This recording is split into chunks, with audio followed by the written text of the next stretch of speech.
নিশ্চিত ফাউল ছিল, রেফারি কোনো রেসপন্স করেনি। হামজা চৌধুরীকে এই ম্যাচে থামানোর জন্য ভারতীয়রা অনেক চেষ্টা করেছে। ভারতীয় ফুটবলাররা বেশ কয়েকবার হামজাকে ট্যাকেলও দিয়েছে, কিন্তু হামজাকে পরাস্ত করতে পারেনি। এরপর তারা ফাউল করে ফেলে হামজা চৌধুরীকে। হামজা চৌধুরীকে ফাউল করার পর রেফারি কোনো রেসপন্স না করায় হামজা নিজেই প্রতিবাদ জানায় এবং রেফারির কাছে জিজ্ঞেস করে কেন এটি ফাউল হয়নি। রেফারি এতে কোনো উত্তর দেননি, খেলা চালিয়ে যেতে বলেন। এই ম্যাচে ভারতীয়দের একমাত্র টার্গেট ছিলেন হামজা চৌধুরী। হামজা চৌধুরী মিডফিল্ডে দুর্দান্ত পারফরমেন্স করে বাংলাদেশকে ম্যাচে টিকিয়ে রেখেছেন। যদিও এই ম্যাচটি ড্র হয়, তারপর হামজার পারফরমেন্স ছিল দেখার মতো। হামজা চৌধুরী এই ম্যাচে যেভাবে দলকে নেতৃত্ব দিয়েছেন, কে কোথায় খেলবে, কখন কাকে কিভাবে খেলাবেন, তিনি মাঠ থেকে সিদ্ধান্ত দিয়েছেন এবং কে কখন ফ্রি কিক করবে, থ্রো ইন করবে, তিনি মাঠ থেকেই দেখা যাচ্ছিল যে সবাইকে ডিরেকশন দিচ্ছিলেন।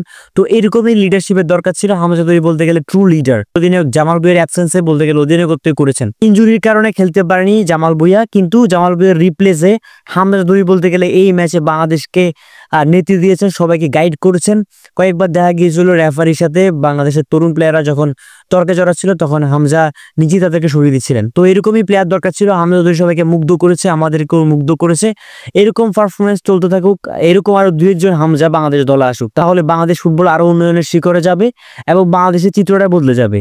তো দ্যাটস ইট বন্ধুরা, আপনি যদি আমাদের চ্যানেলে নতুন হয়ে থাকেন, এরকম ফুটবলের নিউজ পেতে সাবস্ক্রাইব করে রাখবেন। ধন্যবাদ।